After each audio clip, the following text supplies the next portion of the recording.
Грнчарскиот, ковачкиот, филигранскиот, лимарскиот, зидарскиот, столарскиот се дел од старите занаети кои што се уште опстојуваат во Кумановско. Но за да се поттикнат младите да ги развиваат старите занаети, занаетчиството треба да се заштити со закон и да се субвенционира, вели Агрон Фазлии, председател на Занаетчиската комора на Македонија, а воедно и на регионалната занаетчиска комора Куманово. Тој смета дека старите занаети во кои што е вткаена нашата историја, култура, традиција, заслужуваат многу поголемо внимание од државата, од комората и од општеството.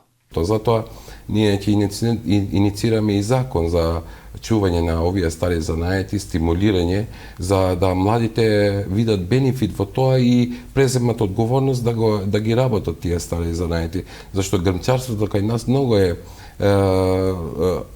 имаме стари грмчари и со 4 генерации и имаме со што да се пофалиме пред јавноста и пред светот. Ние ќе направиме проекти за мапирање на овие занаети за понатомошен развој кај нив, бидејќи и сега со руралниот туризам, они многу добро се вклапуваат. Јас како председател сега сум кажал, занаетчиството се претега од градежништво па се до туризмот. Затоа овие занаети можеме да ги вклопиме и во култура и во туризам.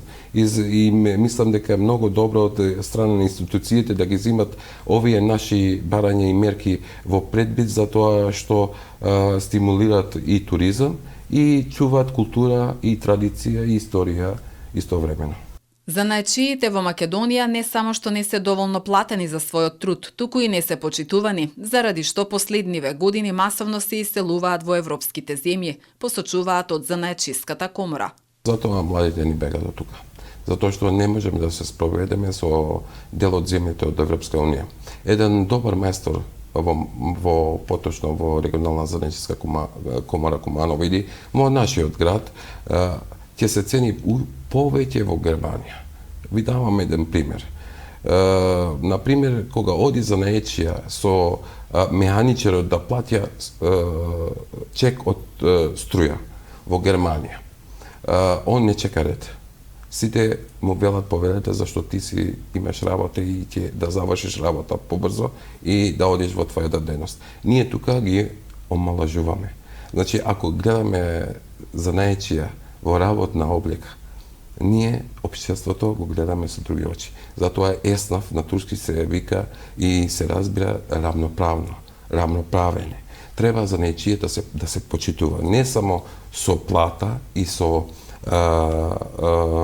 средства, него да се почитува и да се чува за тоа што се околу нас занаетчиство. Ние не можеме како општество да опстанеме без да имаме занаетчии во нашето окружување.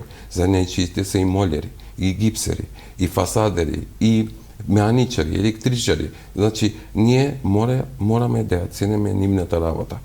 Поточно кај економскиот аспект, ние занаетчиите до сега не сме ги платиле како што треба. Услугите нивни се биле многу ниски, а верувам дека тоа поттикнало да занаетчиите масовно се иселуваат од нашата држава. Според информациите на комората, првите занаетчиски здруженија во Македонија биле организирани кон средината на 16 и почетокот на 17 век. Мощно развиеното занаетчиство забрзано почнало да стагнира по 70-тите години на 19 век поради посилното навлегување на поквалитетната и поевтина западноевропска индустријска стока. Податоците говорат дека процесот на назадување на занаетчиството продолжило и во првите децении на 20 век.